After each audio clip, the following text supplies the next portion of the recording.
It's a huge honor to be here today.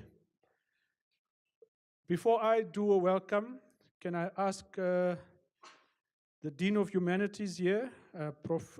Alex Broadbent, to just come and welcome us to this wonderful facility.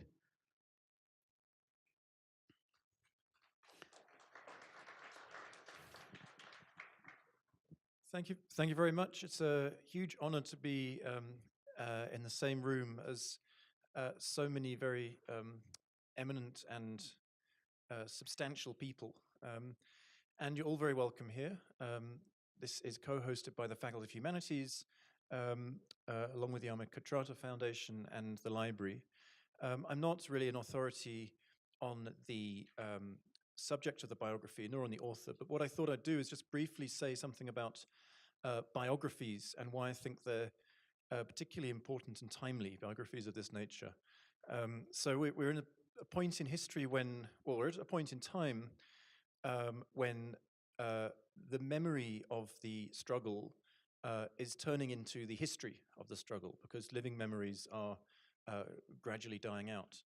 And that transition from memory, which is basically a subjective, personal, individual viewpoint, to history, which is, well, I'm not going to say it's objective because that's a matter for the philosophers of history to work out, but it's certainly not a subjective individual viewpoint, is a complicated one.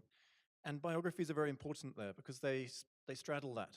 The biography is written by a biographer, so it has a separate viewpoint, but it follows the individual life. So it sort of straddles those two. And I think biographies have an extremely important role to play then in how memory turns into history. And that's particularly important at a time when there are threats of elements of the memory of the struggle being obliterated or deliberately omitted or accidentally omitted as history is written. And you can see that in some of what's going on in public discourse today. And so biographies of significant figures are very important for bridging that gap. So that's my little discourse on the nature of the biography. And I'm delighted to be here, as I said, and to welcome you all. And I'm looking forward to it as much as I hope you are. Thank you. Thank you. Okay. There's a range of people that I want to welcome here. Firstly, welcome to all of you. But specifically, Mrs. Rabia Motala and family, Alia, Rais, Zahir, and Fuad, members of the extended Motala family, which I assume is everybody in here, right? The UJ executive leadership and senior leadership. Okay, you're not part of the family, but that's fine for now. Nolita Vakusa, the senior exec director in the VC's office, who is representing the VC Prof. Chalitsi Marwala, who couldn't be here today. Prof. Engineer Parak, DVC. Now it says here, Minister Trevor Manuel, former minister or roving collector of investments into the country, and Maria Ramos. Prof. Temba Mosia, Vice Principal, University of Pretoria. MEC Ismail Vadi, potholes and everything else that goes with it. Sheila Sisulu, I suppose Sheila will come through. Max Sisulu and the extended Sisulu family, they will join us at some point. Isup, Abdullah, Aline, and the extended Jassat family. Dr. Sizeka Ransberg, Goodwin Koza, the Naidu family, the Kachalia family, the honored speakers who will keep to time, and everyone else, right? So everyone else is all of us as well. My apologies if I've missed out anybody who should be recognized here.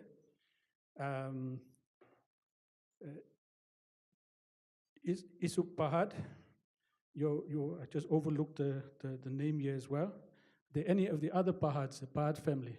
Not here. Okay, I suppose we'll get through as people come in. Um, you are all welcome to the launch of a very, very special book.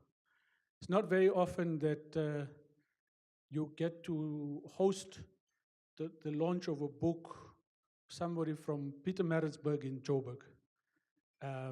So this is, just for that, it's a rare occasion. So it should be a fascinating evening. But to introduce the person who put this book together, I'm going to call Prof. Camilla Naidu, the Vice Dean, the Faculty of Humanities, to tell us more why we are here and to also talk about GOOLAM VAHED. Prof.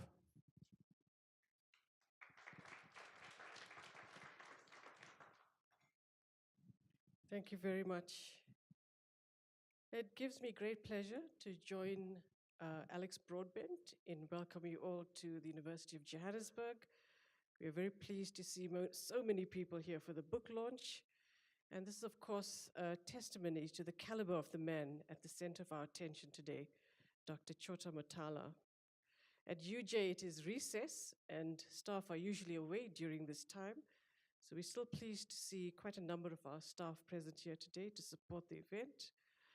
Prof. Anjana Parak has just blessed us with her attendance at the moment. I'd like to first begin by complimenting and thanking the UJ Library for organizing this event.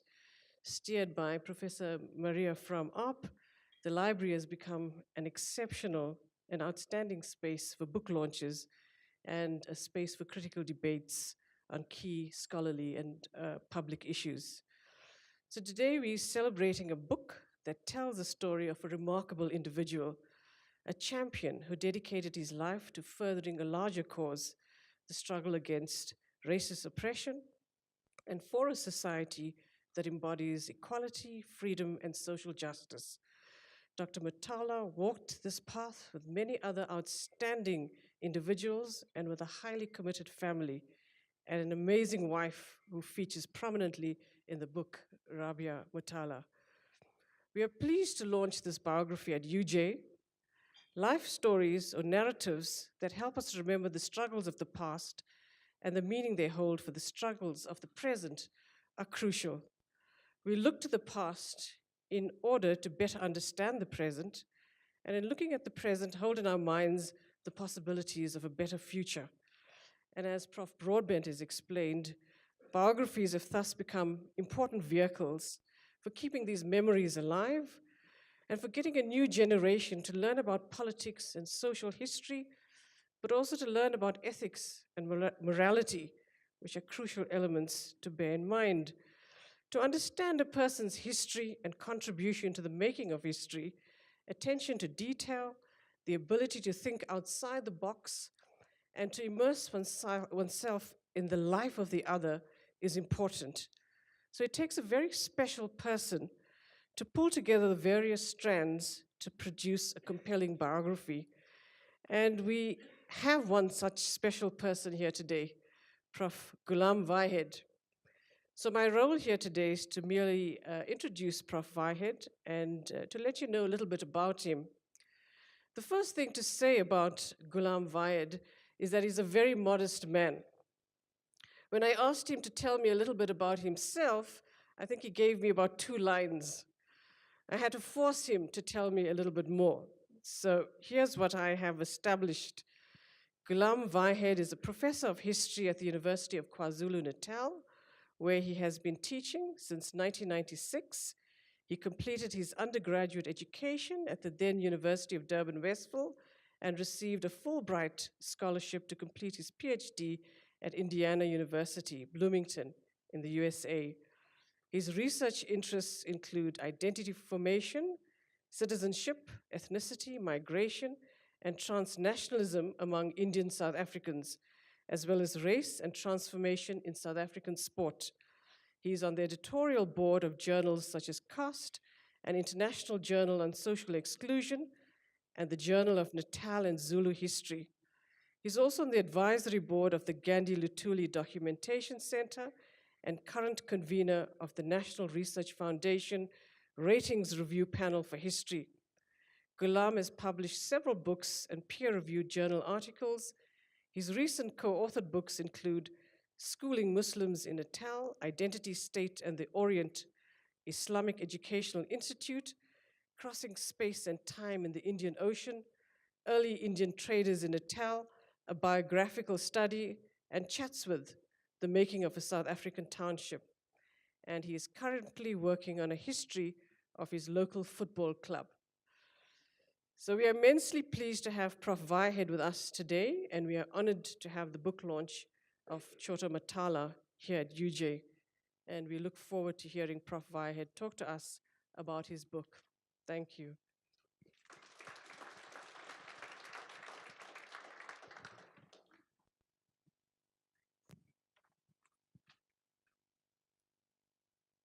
Good evening to the program director, Mr. Sean Bolton.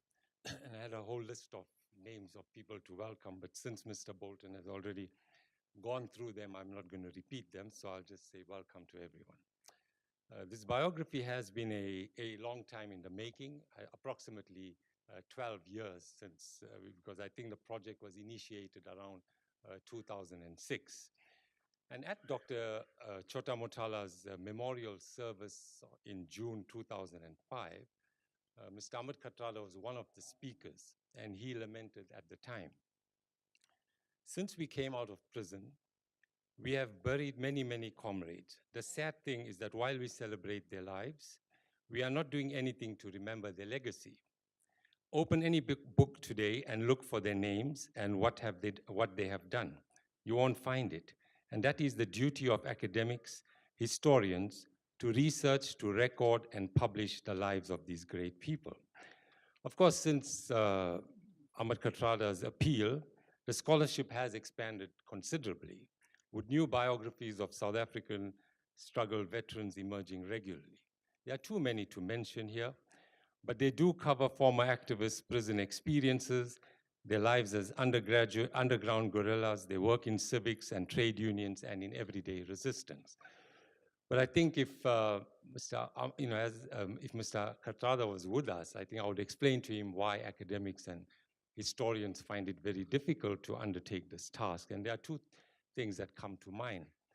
One is that whereas universities once had business schools in them, they have now become business schools, meaning that it's all about publishing quantity rather than spending time publishing quality work. So that makes it extremely difficult to undertake a project such as this, and one has to sacrifice personally to be able to do this.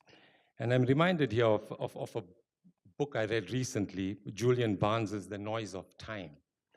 It's a story set in the 1930s Soviet Union, and he writes of the time that the Communist Party took control of cultural matters.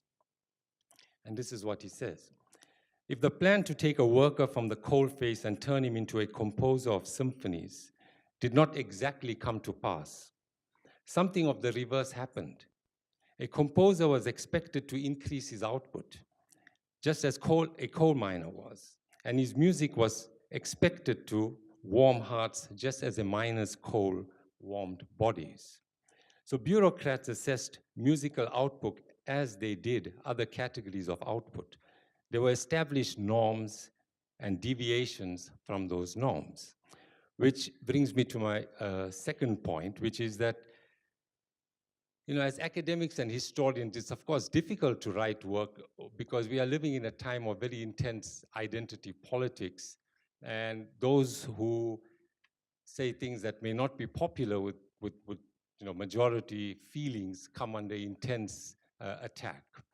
And so academics in the main, as has already been addressed about biographies, have been critical for various reasons of South African political biographies, for such things as the selective rememberings and representations as to who is remembered, but also what is remembered, for focusing on the major urban centers and on iconic political figures. This top-down focus has meant that the bottoms-up pressure by civics and activists as community level was largely neglected. Biographies have also been criticized for presenting ordered sequence and stable lives and ignoring the complexities and contradictions and everyday lives of the people for whom struggle had a range of meanings, and also for turning the lives of human beings into either saints or sinners. However, despite academics' misgivings, biographies remain extremely popular.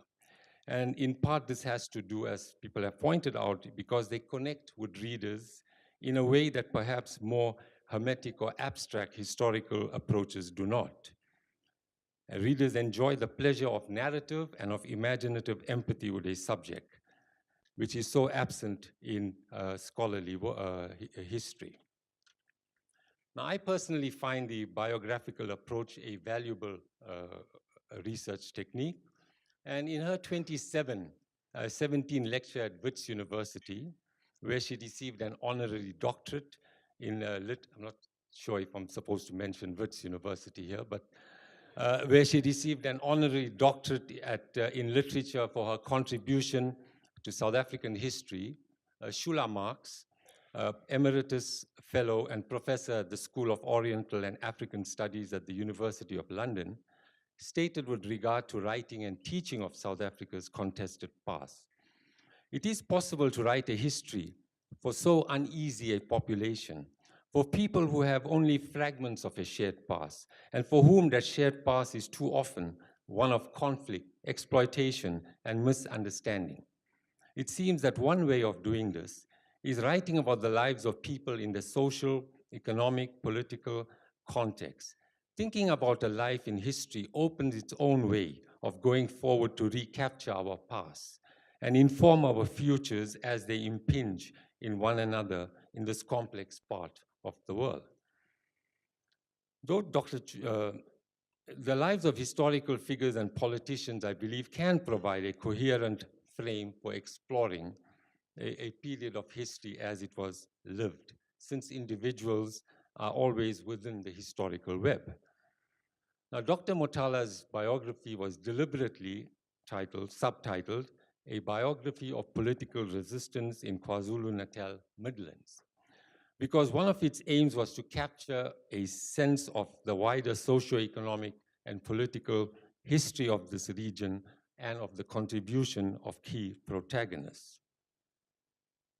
Though Dr. Motala was a medical doctor, he made choices, and as the book well shows, and most of you know, one of these was to engage the racist political system of apartheid.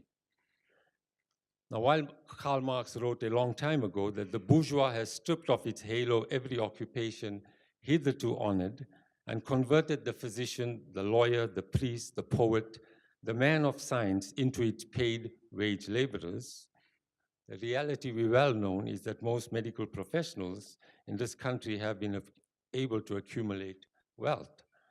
And it is therefore all the more remarkable that so many doctors, and there are too many to mention here, who have had the chance for upward class mobility, chose to sacrifice some of the riches in favor of human justice.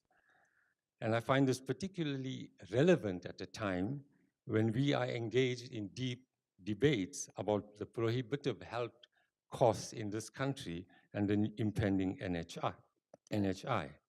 So what can we learn about this generation of humble and talented citizens who use their time and energies for a greater human good? So Marx also said that people make their own history but are not under circumstances chosen by themselves. So we are living under very different social, economic, political, and material conditions. But the core values of social justice are enduring and include the ongoing struggle for human rights, for non-racialism, the removal of barriers for social mobility, and for economic justice.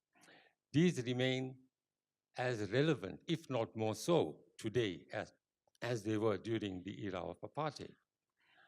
Dr. Motala wrote quite widely, and some of his writings make very deep reading.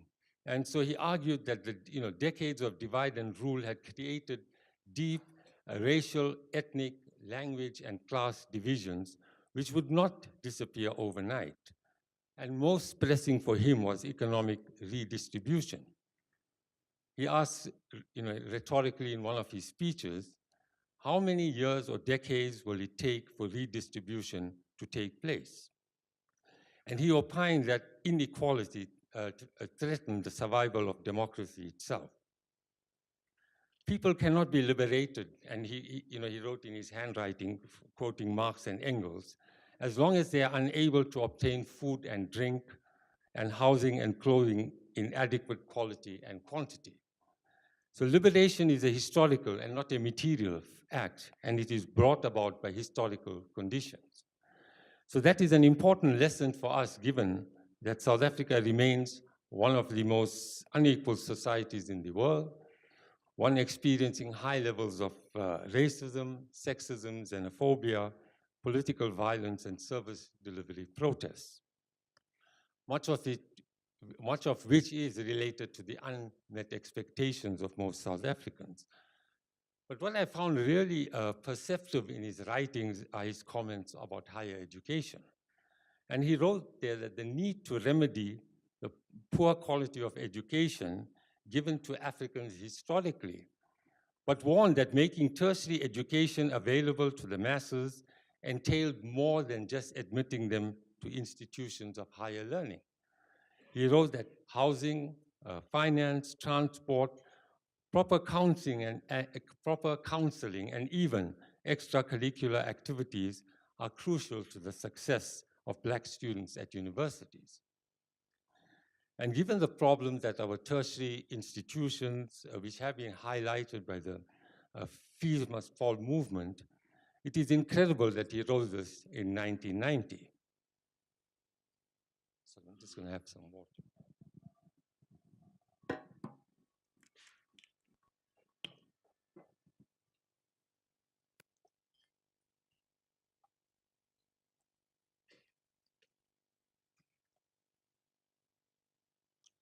So we know that it is impossible to present what's called a womb-to-tomb biography, just narrating every fact of an individual's life. And as was pointed out in the introduction, this may be a subjective process, but I do hope that at best I have provided a substantial account that captures the essence of Dr. Motala.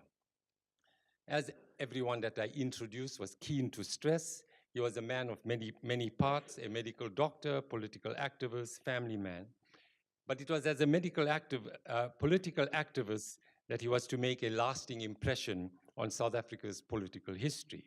He lived over 8 decades of his life in communities that preceded and ultimately ousted apartheid. And it was in the tightening of apartheid's geography that he crossed formal racial boundaries and became integral to the fight against apartheid.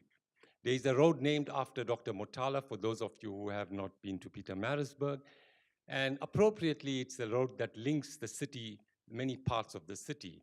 And in a way, this fits his life story, a compassionate doctor, and in those days especially, such professionals held high status.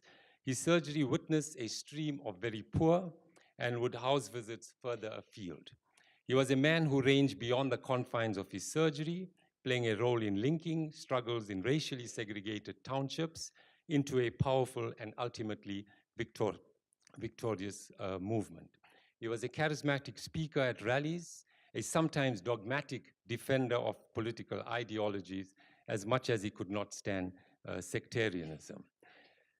So my hope is that some of the values of this period, this determination to confront power mongering and gratuitous capitalist accumulation is what is remembered in Dr. Motala, For Dr. Motala and others of his ilk deserve not to become embattled in current party politics. Benjamin Pogren titled his biography of Robert Sobukwe, How Can Man Die Better? And in reflecting on the life of Dr. Motala, his biography could well have been titled, How Can Man Live Better? So in the course of researching and writing this book, I learned a great deal about Pietermaritzburg and its rich history, and was privileged to meet some outstanding people. I want to thank all those who gave off their time, sharing their experiences, and enriching my life in various ways. This includes people like Yunus Karim, Shirin and Irshad Motala, Enver Motala, Riaz Mir. And I'm also grateful to UKZN Press for agreeing to publish the book and for going out of their way to ensure that the final product is worthy of the memory of its subject. I would also like to thank those who put together the event today, but I'm sure Sheeni will thank them formally at the end. Finally, I would like to thank Mrs. Rabia Motala for asking me to complete the biography of a very remarkable individual indeed, Dr. Chota Motala. Thank you.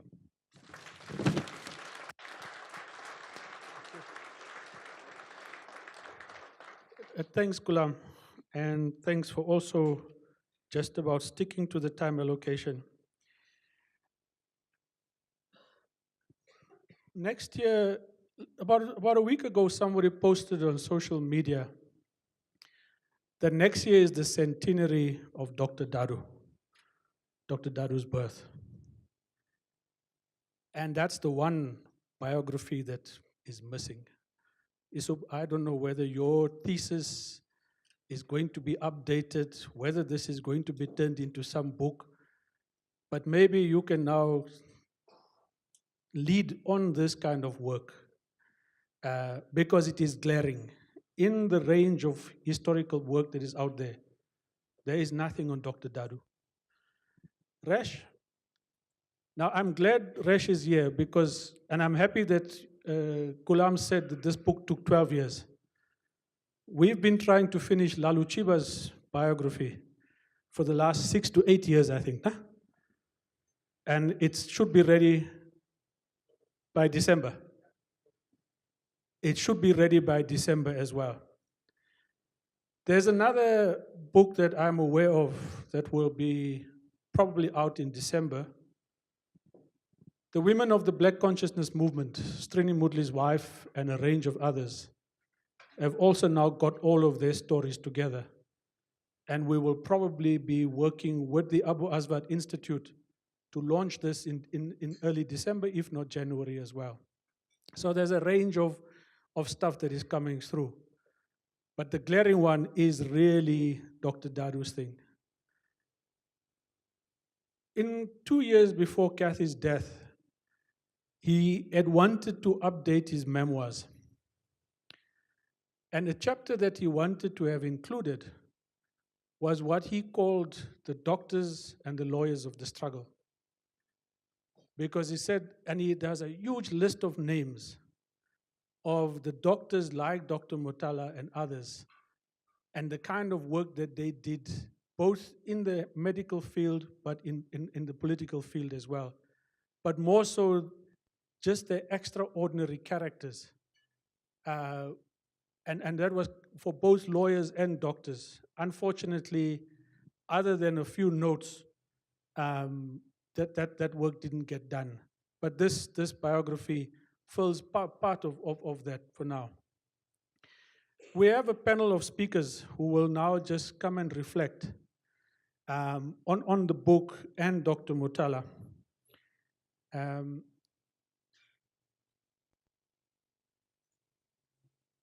Eleanor's on her way. Okay. So must I play for time? Yeah. Mosey, who needs no introduction. Yeah. So Mosey comes from that era, would have interacted with Dr. Motala, can talk about their interaction. Mosey? Mosey? Mavuso, just wake Mosey up there. Mosey, won't you come up here, please, to this lovely green couch? Then we have Mavuso. I'm not sure what the title is, other than veteran and stalwarts and veterans movement, but former Director General, former MK, now South African. But Mavuso will also come and share some of his reflections on Dr. Motala, the book, but the environment of PMB as well. Eleanor will join us at some point, and Eleanor, as you all know, is an activist, is an author, but also ensured that at least today there is a book on Walter and Albertina Sisulu that is in fact quite a powerful read on its own as well. This is somebody's phone, which, yours. Oh, but it's ringing here. Fakir? Okay. Now, one apology. Those who are in cabinet are really there at the whim of the president. So we should have had Minister Nzimande here today. He has, however, been called off to a cabinet meeting and can't be here. But in his place, Dr. Stembiso Bangu, the director of the Chris Hani Institute, will also come and share some insights on behalf of the minister. But maybe, Mosi, you want to kick off your reflections on Dr. Motala, your interactions, and all of this within the space of 15 minutes. You want to give us your reflections? If ever there was a man who was humble, courageous, determined to attain an objective, that was Chota Motala. And I should like to tell you that I met him for the first time in 1954, when during the preparation for the Congress of the People. And Dr. Motala was the chairman of the Midlands branch of Natal of the Congress of the People.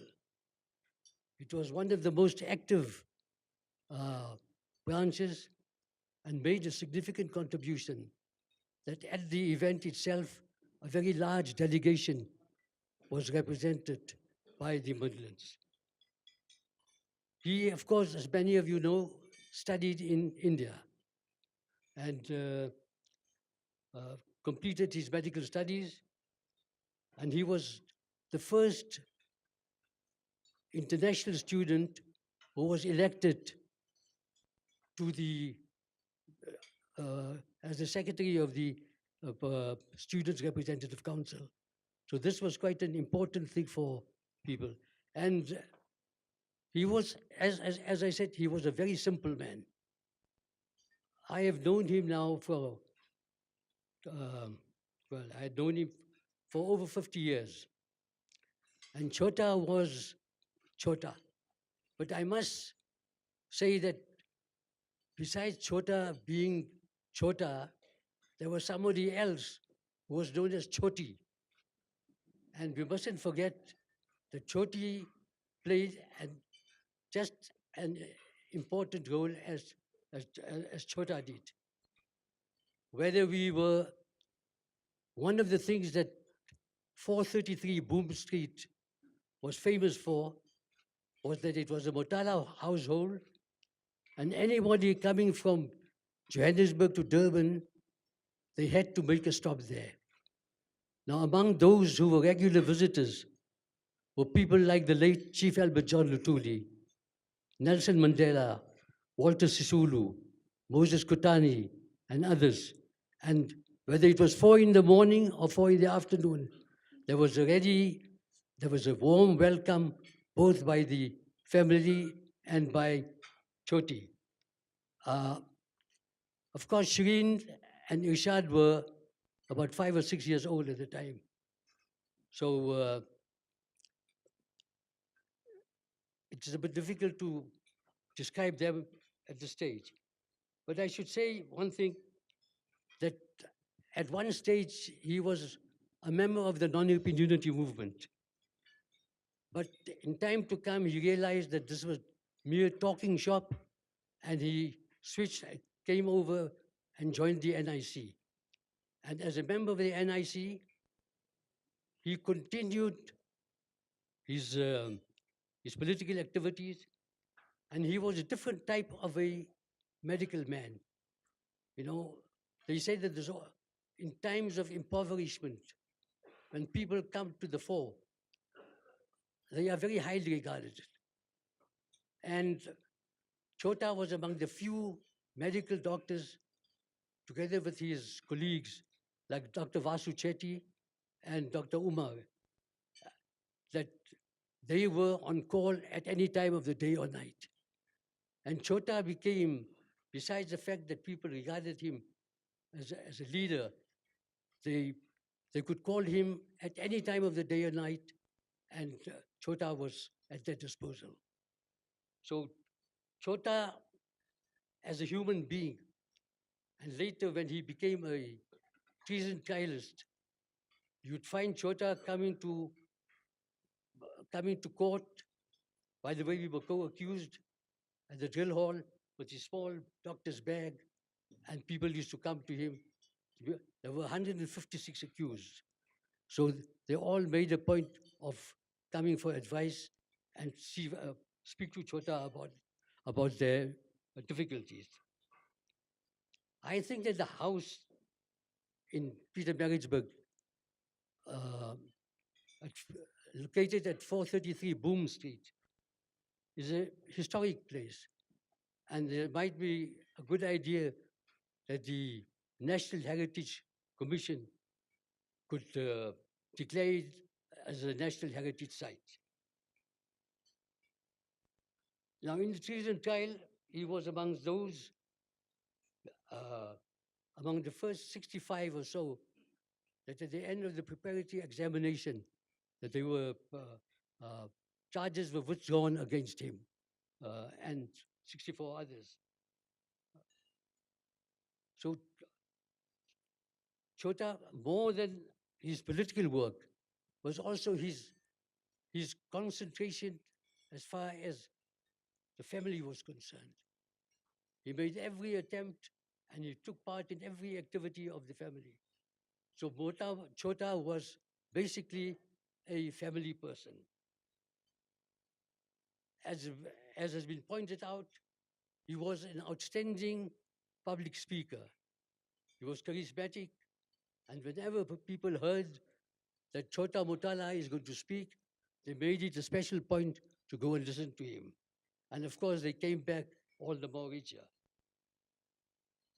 After the banning of the ANC in 1960, although he was banned, he continued with his activities, underground activities, and kept the Congress movement alive in Pietermaritzburg, and in fact in Natal itself. After the advent of democracy here, Chota was called by Comrade Nelson and said that you'll have to go as the ambassador to Morocco because of the difficult relations insofar as Morocco was concerned on the question of the Polisario front. Chota undertook this, and even at that late age, he did a distinguished, made a distinguished contribution to the movement as far and to cement relations between South Africa and Morocco itself. You must take into account also that Mota was Chota. I keep on forgetting about Mota and Chota because Mota was Dr. Yusuf Dadu and Chota was Dr. Motala. Chota, most important attribute that I can see was his simplicity, his humility, his honesty, and his determination and his commitment and dedication to a cause. You could see and you could make out things very, very clearly when there were difficulties as far as the movement was concerned. But he, as a human being and as a leader and a person who looked at things very deeply, Dr. Motala was one of the outstanding South African leaders. I thank you. I'm not going to enter the contestation space of a person who knew Dr. Motala. I suspect my ticket to this platform is that I also come from Pietermaritzburg, Mgungundlovu. Not much else beyond that. But what emerges from the chronicles, notes, musings, as well as the stories that are retailed by people who knew and worked with Dr. Chota Mohammed is an individual who was a medical practitioner, a profession, an undoubted patriot, who more than adequately responded to the challenges of the time, an individual whose vocation was rendering service to the people, mostly the poor. By definition, and as decreed by conquest and racist administrators that ruled this country, the overwhelming beneficiaries of his kindness were indigenous Africans. I say indigenous Africans deliberately because I think we should start to challenge the paradigms in which we've existed rather comfortably, and to submit that an African, Indian, colored, and white, those appellations really belong to a construct that was created by others. I cannot understand why it's difficult to say people who were born, spend time here, have loyalties to this place, are Africans. So much as, for instance, Shireen is an African of Indian heritage, if you're interested in that. She's as much that as Michelle Obama is an American. So I think it's time we really re-examine this issue of Africans. It's not too uncomfortable to have people who are not wanted by others to call themselves black. It's empowering, and it gets people together. But essentially, we are running into a lot of difficulties now because we are Africans and this and the other. I think we all are Africans. But we're here about Chota. So beloved was he of the liberated people of Mgungundlovu, that is Pietermaritzburg, that they decided to rename the old Greytown Road into Dr. Mohamed Motala Road. A magnificent causeway that flows into the N3 is also named after him. This is a grateful thank you to a man who put up a gallant fight against draconian laws, endured bannings and convictions, was charged with treason, and was detained endlessly. As part of his calling, he attended to the needs of the poor, and he did so mahala, meaning free of charge, in many instances. Yunus Karim believes that Chota's acts of kindness and bravery when treating the injured at the height of the police-sponsored brutality in the late 80s needs to be linked and tied in as a contribution to the struggle for freedom. The challenge always was that if the people had gone to the hospitals, Edendale and whichever else, they would end up in police hands at the time of those incidents of violence.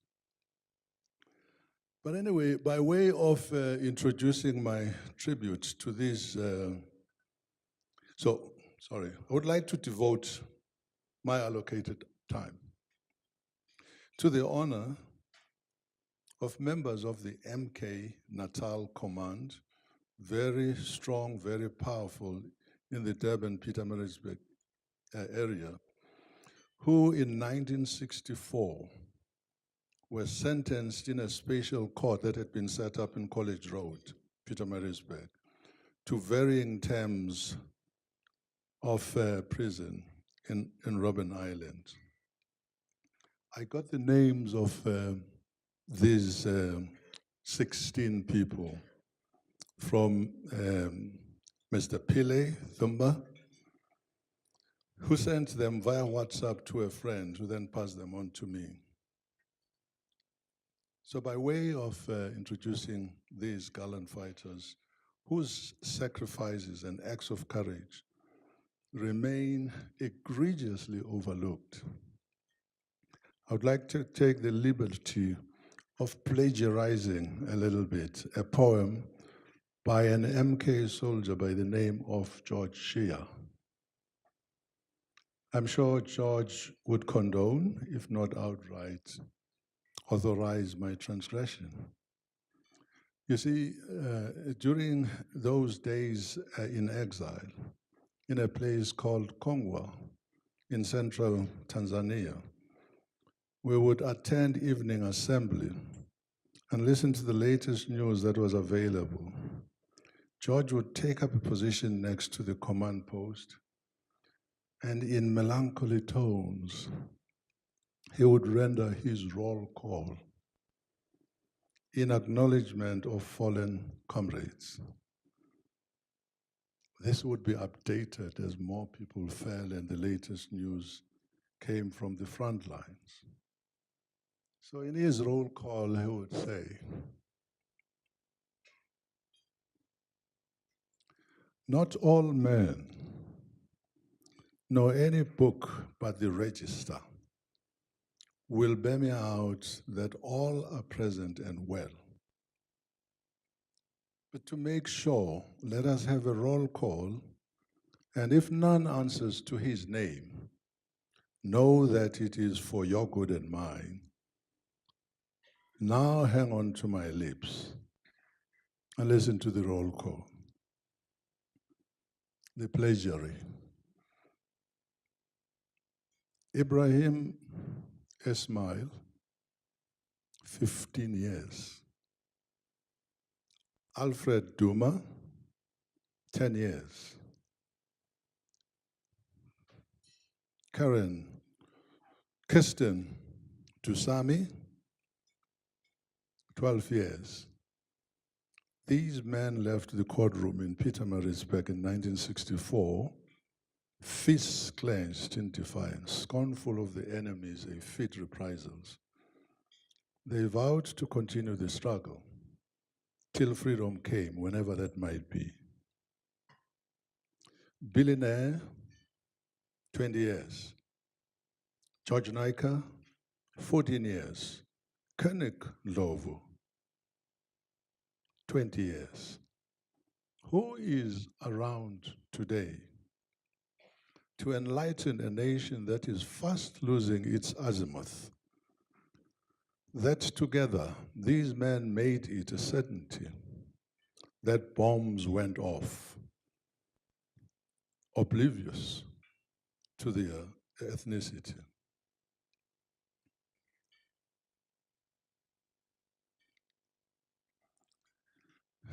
Anne Babenia, 16 years.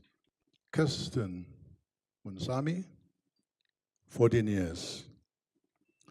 Richard Mkwanazi got 10 years. MD Mkhize, 5 years. South Africans all, proud MK members, they had bonded together and given each other cover before the enemy struck. Now go tell the proto-fascists of today, who walk the land threatening violence where there is peace, that Phyllis Naidu, K. Monsami, Ishmael Momoniat are not ours. That James April, Cletus Mzimela were willing to give their lives in defense one of the other. Semi Singh got 10 years, J.T. Zulu 8 years. Bernard Nkosi was given 8 years, Shadrach Mapumulo 10 years. Who will assure these people that there yet exists an ANC that will not make deals with the devil for the sake of staying in power? I would like to thank you all, MK Command of 1964. You will have the last laugh. Thank you.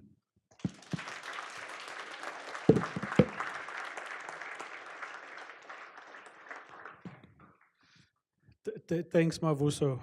And I think we've all understood that message.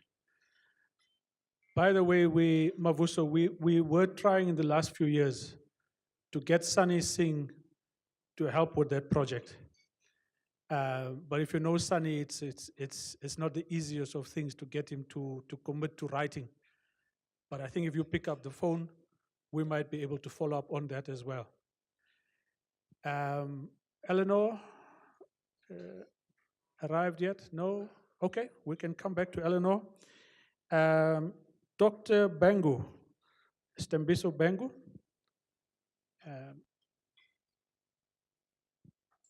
Director of Kresani Institute, Dr. Bangu. Yeah? Your phone, no, it's not here. Good evening, everyone. Firstly, greet the family and every honorable person that is here. My name is Tembi Sopengo. I was asked by the minister to speak on his behalf because he said he was summoned by the president in Cape Town. I normally just write, so I don't normally do public speaking, so do bear with me when there are glitches. I'm just the behind the scene figure in many cases. But before I start, he just wanted for me to, he wanted me to mention quite specifically something that will be familiar with people from Maritzburg around the significance of Dr. Chota and how close he was to Comrade Helikwala, and saying that, I mean, comrades from Maritzburg, they will know how, strong-headed Comrade Helikwala was. So if, you know, it was very difficult to sway him. And so when there was something really, really important to, that really the comrades, they needed for him to change his mind on, in that Dr. Chota had such rapport with him that they will always just ask him to actually go and speak to him. And in many cases, when that has been the case, almost all the time, then the lion, as it was known, will then change his position.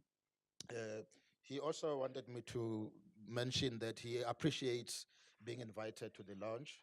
He did mention that he is quite a local champion, you know, a specific Dambuza boy, you know, Maritzburg. And so he mentioned in passing that it would have been even lovelier to have been invited actually at the launch in Pietermaritzburg, you know, in the hometown where actually he grew his teeth in politics and those.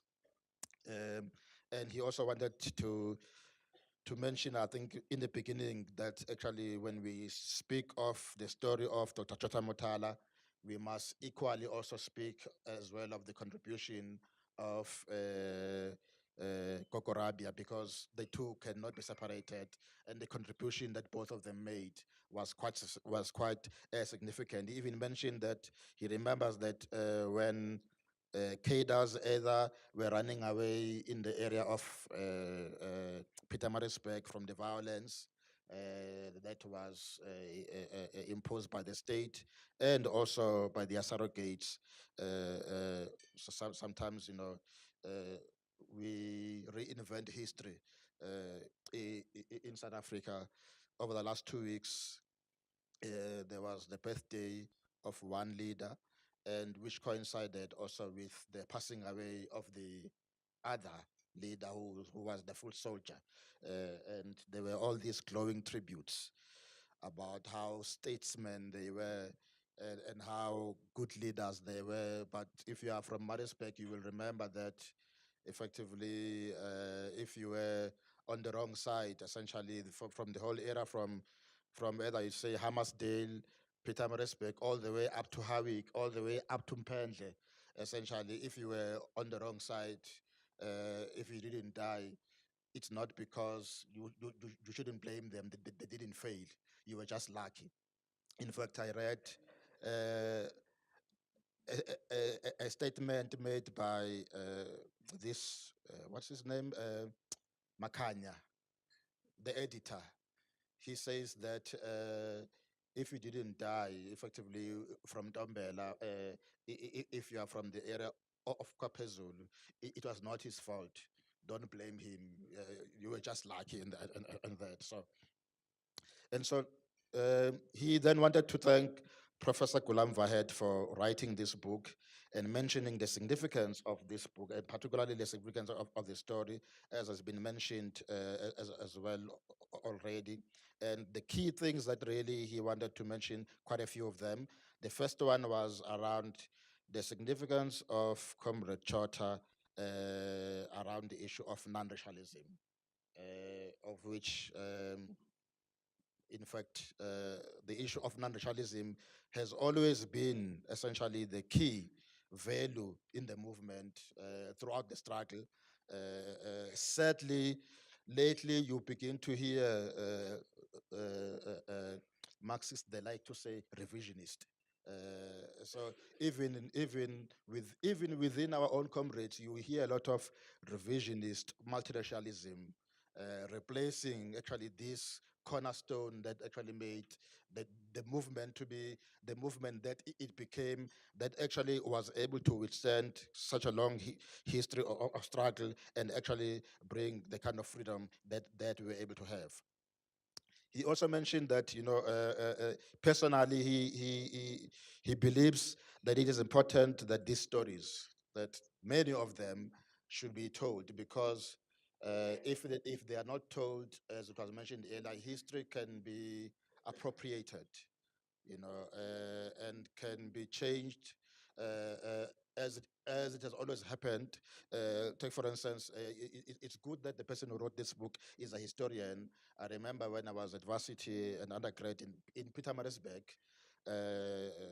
Dr. Professor John Wright, he used to engage in this discussion around the notion of umfetane and obviously the narrative behind that narration of history. Partly is obviously to explain that some people came when there was no one, because Shaka had drove everyone away.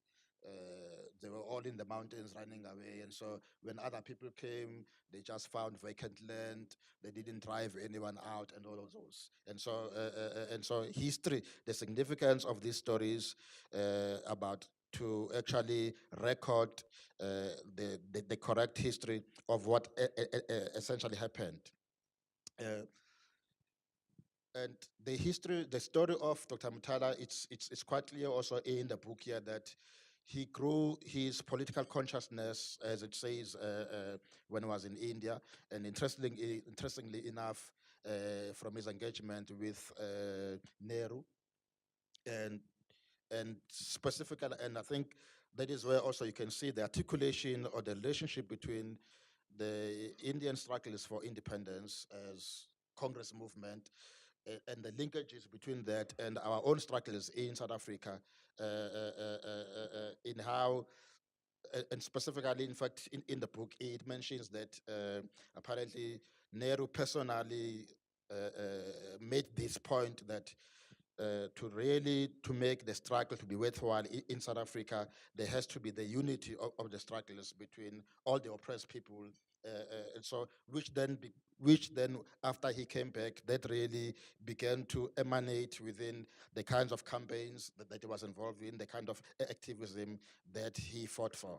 And so, the minister feels that this is quite significant, particularly in the area of KZN at that time. And it is significant because while he fought for non-racialism, he didn't fight for it in the space of a vacuum. There were challenges, there were tensions, there were all of these things. But the comrades of that era, they actually rose above the contradictions that were there, and were able to actually continue to fight for this value, this principle of non-racialism. Whereas today, there seems to be a sense in which these contradictions that are emanating, they tend to result in actually fighting one another. Instead of actually rising above the contradictions to actually emanate a much bigger struggle for the values of what they are, instead we tend to almost visate into, very specific identity kind of politics of fighting one another, right? He also wanted quite specifically to mention the significant that the story of Comrade Chota Motala is also significant in the Midlands, and probably the people maybe who might be from Durban and other places might not be very happy with this one. But he was quite emphatic that I should mention the fact that actually the Midlands struggles all the way from the 50s up to the 80s and 90s. That is where you saw at the highest level, that integration between the political struggles, trade union struggles, and community struggles, in how these were actually integrated. Part of it, he argues that the Midlands had to actually almost develop what we can call a space of how to survive an ecosystem, so to say, to survive, particularly because of the kinds of tensions and the kinds of violence that was emitted upon the comrades. And in that ecosystem, firstly was the role of self-defense units. Secondly was the role of political education.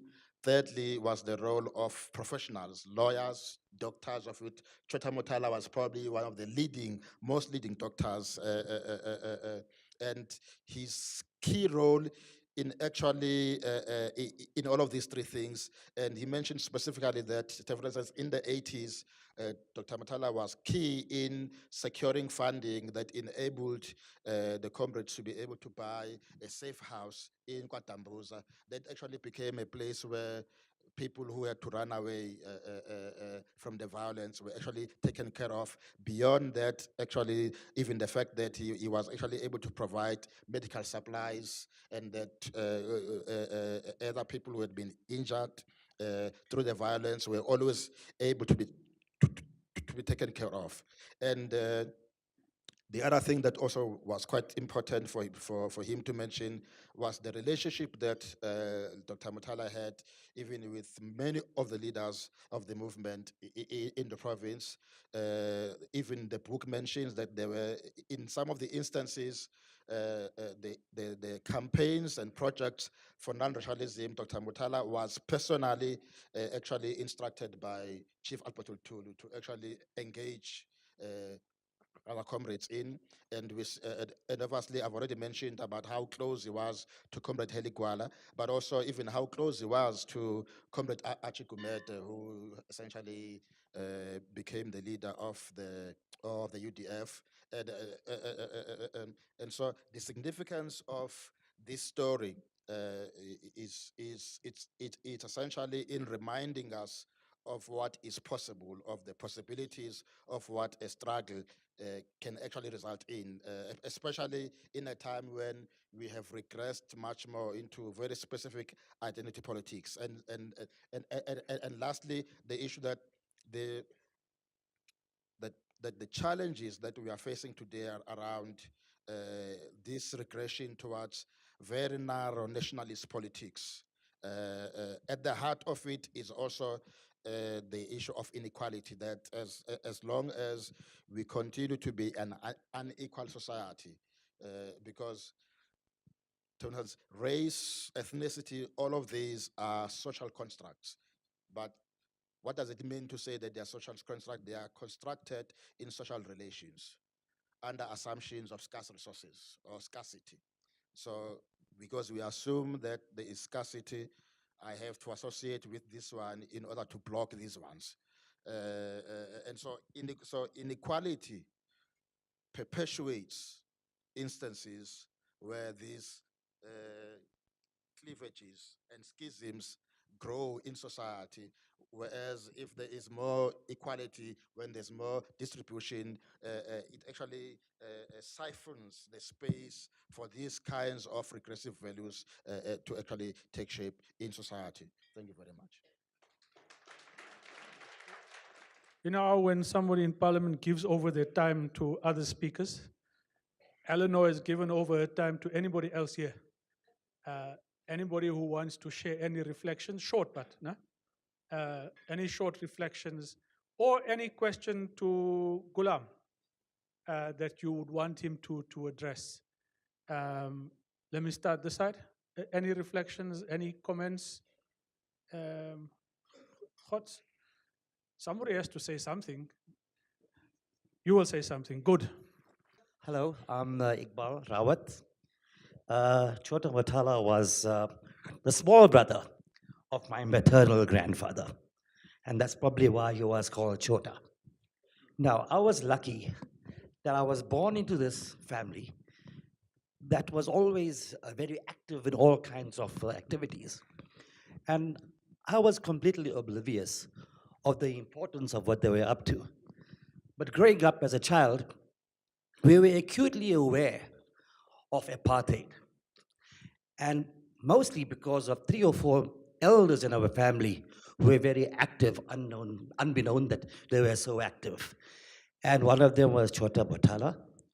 The other was my mother's brother, Ismail Mir, and his wife, Fatima Mir.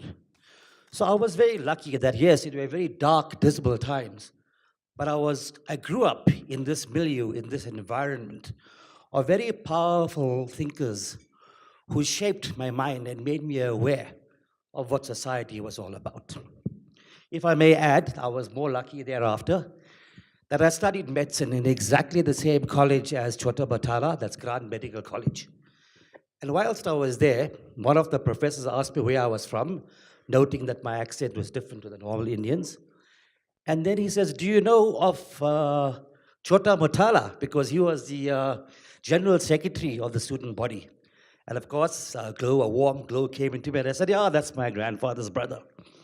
And yes, I think when I went to India, I realized that black people could do all kinds of things. In our country, we just thought that, we were relegated to hoeing wood, carrying water. But when I went to India, I saw that blacks, Indians, were doing all kinds of things, diplomats, prime ministers, driving aircraft. And I suppose that's probably what galvanized Chota Motala when he went to India. He probably realized that, what, we can do anything the white man can do. Of course, he was also very, very acutely aware of what British imperialism had damaged India. And I think that's where he started off in that nursery of political activism. Thank you very much. Thank you. Okay.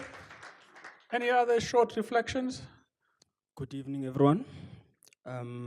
My name is Mokhwetsi. I just want to say a few things about somebody that I don't know much, because I've never met him. But it's not about meeting a person. I'm more interested in the ideas. So I just want us maybe in this gathering to say, where do we locate Dr. Mohamed Motala in contemporary politics today? Because of, you cannot separate the person from his ideas to what is currently happening in society. That's why I'm saying that. So perhaps I'm saying that there's a lot of things that are happening in our society. And the thinking of Dr. Motala, what would it have been today? That is what I'm trying to say. Another thing that, as I'm trying to browse through, I see that he was a selfless person who put the interest of the people first above than his all the time. Very selfless and committed to the community. Not a person who would put his narrow interest first. So perhaps this is a reflection to all his comrades who were also in ANC. I doubt that Dr. Motala fought for a multiracial society that has so many classes from within. I listened to the other speaker earlier talking about Marxism outlook to say that men must have shelter, clothing, before they can contribute meaningful to society. So what would have Dr. Motala have said today in 2018 in a society where is the most unequal in the world? Okay. And so my question I wanted to just ask, if Dr. Motala was sharing a Marxist outlook, pragmatically, what is it that those who are still upholding his ideals that are doing to ensure that his legacy does not vanish in vain? Let me just repeat. Now we've got the question. You got it? GOOLAM, All right, thanks. GOOLAM will come and try to answer that. But thank you so much for that question. I think it brings it into contemporary South Africa. But just said there might be one or two other things that people are going to ask you now about the kind of food and everything else, but we'll get there. Dr. Jasad, any comments from you? Can I just get that mic to Dr. Jasad there? Thank you, Shan, for giving me this opportunity to say a few words about this colleague of mine. I first met him during the trial that took place at Drill Hall. I was a third-year medical student, and on my scooter after the session at medical school, I would sit down there and sit in and hear the trial. I then met him again when I was charged for treason and appeared in the Pietermaritzburg Supreme Court. We were allocated homes in the African township, but the IFP had decided to blast the premises in which we were housed. And so Choti and Chota took me in as their guest for over a year. And it was an amazing how I spent the time with him every evening. A lot of an amazing man. People say that we be in contact with Chota to realize what he was. My inspiration as a medical doctor came from other medicos in the movement. One was Yusuf Dadu, Monty Laika, but my real mentor was Chota. He taught me that medicine was not a profession, but a service to humanity. And he was an embodiment of that service that he gave to the community in Maritzburg. The people loved him. And whatever I've learned, which I learned from Utah, to him I'm thankful. And to Choti, who for over a year hosted me, fed me, looked after me. Thank you, Choti. And to the Motala family for the wonderful time they gave me when I was imprisoned in Maritzburg. Thank you. Thanks, Doc. I'm told that they've now been able to calculate the bill for you for that year's stay, and it will be coming at some point soon, right? Any other reflections, comments? Trevor, UDF, nothing? The side, no? Ismail Vadi, MP, parliamentary days, nothing about the parliamentary period? Okay, I suppose you're all hungry. Okay, there's a hand that side.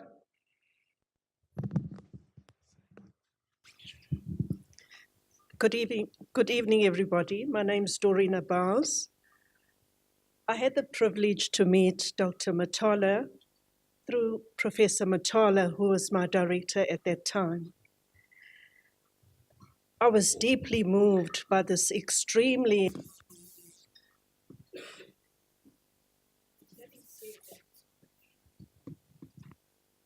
But having said that, Shireen herself has actually emulated her dad. I've often said to her, I think she really underestimates the person she is. that has filtered to Shireen, and I must say, it's an amazing thing to see filter through to the next generation. Thank you. Okay. On that, you have the hard question to respond to.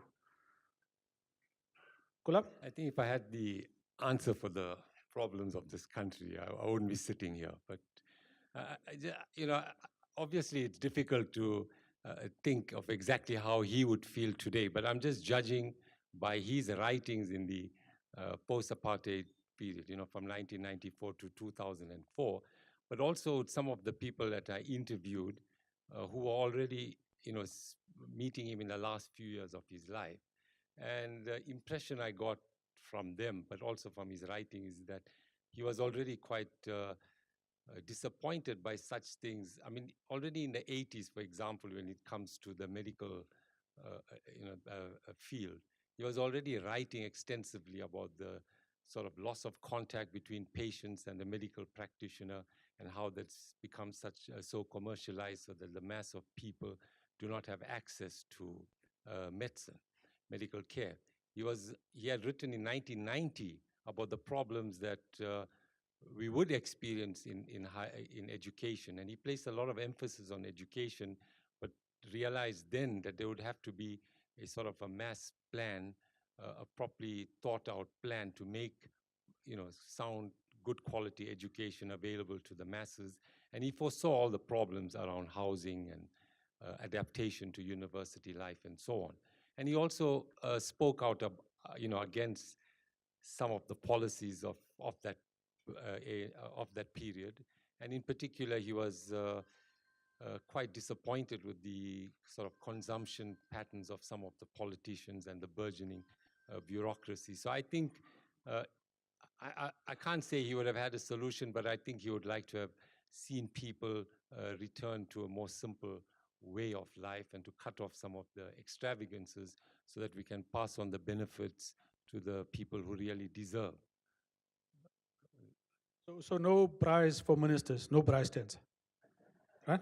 There are one or two people sitting here who were quite instrumental in shaping our economic policy at that time, so I best not say anything. Okay, thank you very much. I suppose if your question is not answered in full, engage with GOOLAM after this. Let me, as I conclude my part, and before I hand over to Shireen to do the formalities, to thank you. Page 13 of this book has this wonderful section. It says, with the above considerations in mind, this biography brings together a picture of a life of leadership lived in extraordinary circumstances, of a medical doctor who helped to stir up the gusts of protests in Pietermaritzburg and to galvanize local activism against apartheid. But this is the crucial part. What can his life tell us about what might still be at stake in the history we have inherited, of which his interventions constitute a part when we speak of the Midlands? What lessons can we draw from his involvement in the civil rights struggle? What does being consistent mean in the face of injustice? What can non-racialism and non-sectarianism accomplish? And who can present and future generations turn to for a legacy of leadership to guide them through difficult circumstances? Leaders whose practice of activism provides a rubric, whose choices provide a record of foresight, fortitude, and rigor. GOOLAM, this is an incredibly well-written book, and we must thank you for that. Now, as we gather here today, 41 years ago, this country woke up to the death of Steve Biko. I think before we close this function, it's just correct that we all observe a moment of silence, a moment of memory, and a moment of tribute to a really powerful South African who could have made an even bigger contribution than he did, but whose contribution today lives on in many different ways in this country. So can I ask you to observe a moment of silence in whichever way you feel fit to do so. Thank you very much. Can I now hand over to Shireen to do the formalities of closing this function? Shireen and Maria.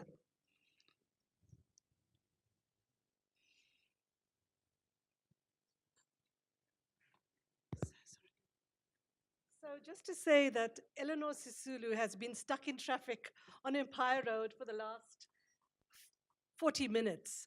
And she's edging her way with Max very slowly here. But if she does arrive, we'll give her some time. But if she doesn't, she's been sending me long messages on the SMA, on the WhatsApp of what she would have said. So I'll read a bit, but for the rest, I think we are close to concluding. She said. So I'm just going to read what she said, and it's all on WhatsApp. It is a riveting account of a long and eventful and productive life. It may be a little dense in detail for some, but for biography lovers, it is a wonderful read and a welcome addition to the growing treasure trove of struggle biographies. My only criticism is that I would have loved more of the personal and family history. One of the many strong points of the book is that it's not only gives a fascinating account of the life of the subject, Chota Motala, but also of Pietermaritzburg as a place. I really hope that it will be required for every school in the city. She also says, I've enjoyed reading every minute of it. It is a biographer's biography, meticulously researched, with an effortlessly flowing narrative. I particularly liked the section on the challenges of writing this work and the approach chosen by the writer. The next message says, we are getting into Empire Road. Apparently there's some very big blockage. I want to extend a special welcome to Sheila Sisulu, who made great efforts to get here, and whichever way she did it, she got here sooner than Eleanor and Max. But we're very thrilled to have you here with us today. So thank you everybody for being here today and spending this time with us. It's always, as it was at the Maritzburg launch, it's always a very emotional evening with a history of Pietermaritzburg, my father, and some of you who are part of that story being replayed in short sound bites. And it is in the text of that carefully crafted book that GOOLAM VAHED has written. It blends the history of Pietermaritzburg, the man, the Midlands, in a very unique and skillful way. We owe GOOLAM a huge debt of gratitude for taking on this project, which stopped and started over the last 8 to 10 years. So Shan, just note. Whenever we attempted to thank GOOLAM, he would simply say, "This is for your mother." I want to thank the outstanding panelists we've had today, Uncle Mosey, Mavusu Msimang, Eleanor in her absence, who's trying to get here, and Dr. Bengu, who really stepped in at the last minute. And Minister Nzimande sent many messages to say how much he would have liked to have been part of this day, but was unable to be here. I think the big message that I took away from all the speakers was their insightful commentary, and they've eloquently shown how the relevance of looking back, looking at the past, in order to understand the present, and craft a future based on equity, fairness, and justice for all. And this has great resonance for events in South Africa today. So I thank all the panelists, and maybe we give them a round of applause. To the family, my immediate family who are seated here with Dr. Vukusa, I'm very pleased about that, who've traveled from far to be here today, to the family who've traveled from all over to be here today, and the extended political family. The story that GOOLAM has written is about a community which forged strong political and personal relationships over some 50 years, and in that etched Pietermaritzburg in the history of struggle for liberation.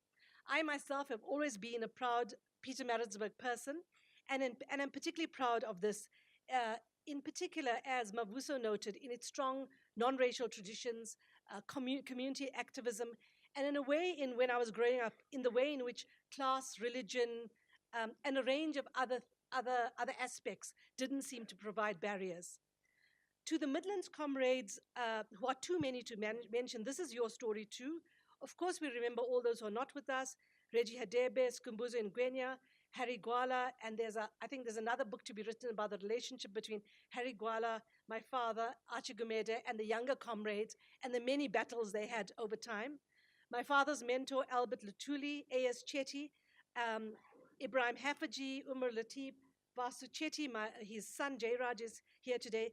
And on the family side, many of the loved relatives who have left us, but whose voices are so eloquently presented in the book. Since this is the Johannesburg launch, I have to say something about Johannesburg and my father's relationship with that. During the Treason Trial, which seemed to be a political school in itself, my father often very graphically expressed how they were found, how they were taken in this plane to Johannesburg. They didn't know where they were going to, with picking up Albert Lutuli on the way, and how scary all that was. So during the Treason Trial, my father forged very strong relationships in Johannesburg, which he reflected on so often, staying with GOOLAM and Amina Pahad, establishing the relationships with the sons Isup and Aziz. And he spoke of Amina and GOOLAM's immense generosity, forging his deep relationships with Ahmed Kathrada, Isup Jasat, Mozi Mullah, and Amina and Yusuf Kachalia, and Coco is here today, and the Naidu family, and with his beloved friend Walter Sisulu, and again there's lots to be said there, and some of it is covered in Elono's book.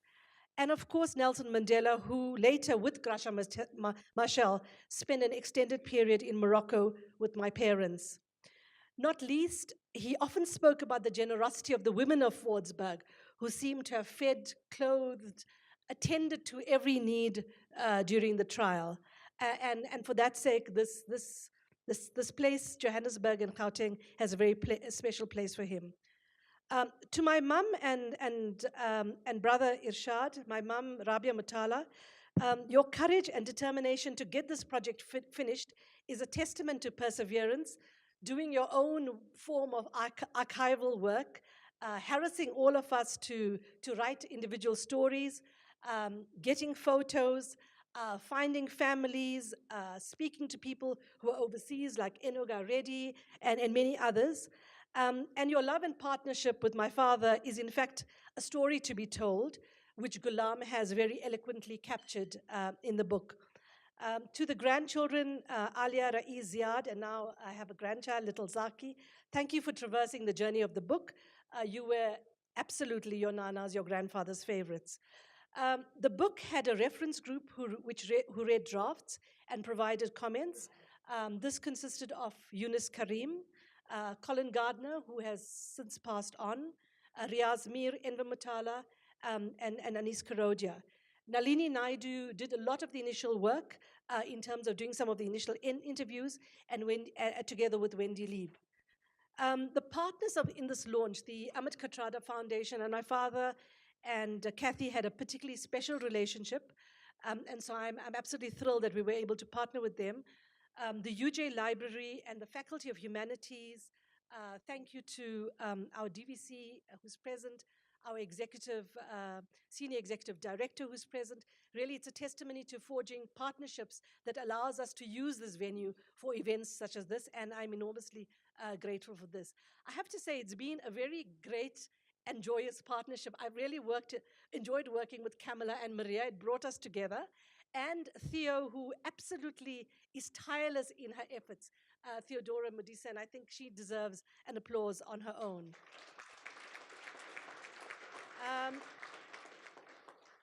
There are many of my family here today. There's the Mirs, there's the Motalas, there's the Ravits, there's the Gogas, and all of you have made a special effort to be here today. And for sharing this evening with us, we thank you. I see so many of the UDF comrades, people from the political movement, and others who've arrived, who are here. And really, I'm very grateful for you for coming and making this effort, this day really special.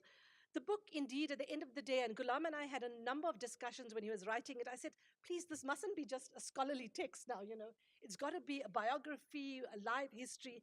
But really, he's managed to make, it's a scholarly text historicized, and will make a significant contribution to the body of knowledge on struggle and history of the Midlands, and will make a deep, it will be important nationally and internationally for generations to come who want to make want an understanding of this place called Pietermaritzburg and the nuances of its political and community leadership and the texture of the community from Slangsproot to Etondale to Northdale. Finally, our esteemed program director, Sean Bolton, CEO of the AKF, himself a tireless and critical thinker and an advocate of promoting the uncomfortable discourse on the democratic project. Thank you for your steady cheering tonight.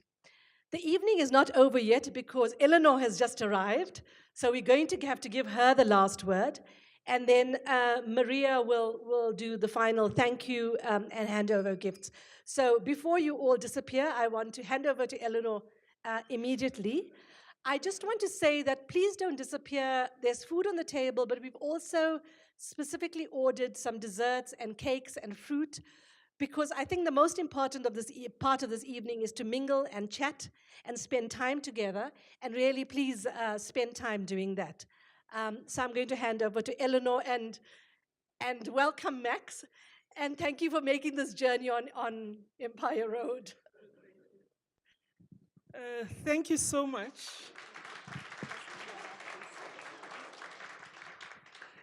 Sincere apologies, Shireen, Fuad, family, Auntie Choti, she's here? Okay. Sincere apologies. I've learned one lesson today, and that is traveling from Pretoria to Joburg, use the Gautrain, always. Don't try to mess around with the traffic because it'll mess you up. And, you know, we've been looking so forward to this evening. And I've been reading this book.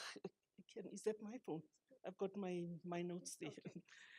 I've been reading this book with great pleasure and must congratulate GOOLAM for a job well done, and for Shireen as well and the family for pushing that it happens.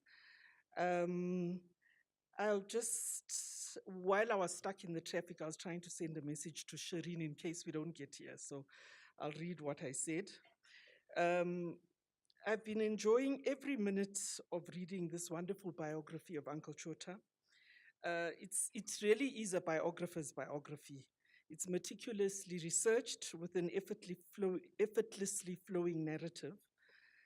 I particularly like the section on the challenges of writing this work and the approach chosen by the writer. It's a riveting account of a long, eventful, and productive life. It may be a bit dense in detail for some who are not serious readers, but for biography lovers, it's a wonderful addition to the growing treasure trove of struggle biographies. Perhaps my only criticism that is, I would have loved to see more of the personal and family history. I thought those parts were very fascinating, but I do understand the constraints in the writing.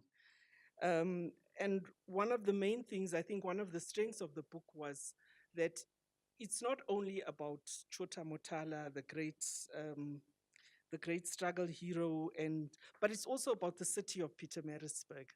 And I think that, I don't know Pietermaritzburg very well. I've just been there once or twice, but I know that when I go there, I will be looking at it through the lens of this book. And I think it's really a very important book for the place. And hopefully it'll be required reading for every school, every high school in the city. I think it's also an important book because we really are facing a crisis of failure to of intergenerational transfer of knowledge. And we've been talking because of the centenaries of Madiba, the centenaries of Masisulu, about somehow, some way, there's a gap in the way historical information has been passed to young people, because there are people with absolutely no information.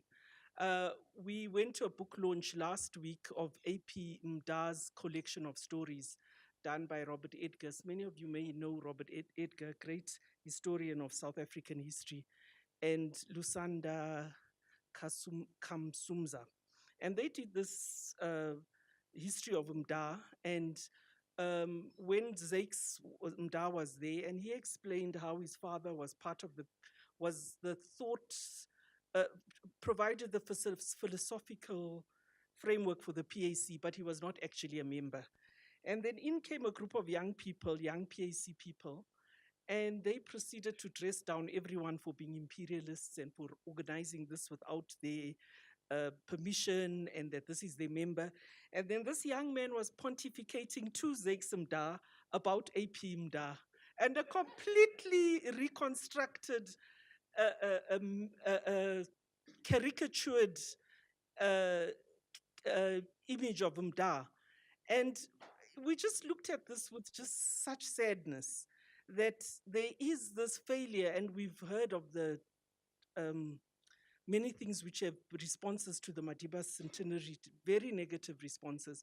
So I think a history like this is actually really very important. And I would hope that, and I would encourage you to have a abridged version done for the schools, because I think for people who are familiar with the history, it's a good read and it's easy to get into. But for young people who just don't know anything, and I suppose we are to blame the fact that they don't study history in schools, but it's really a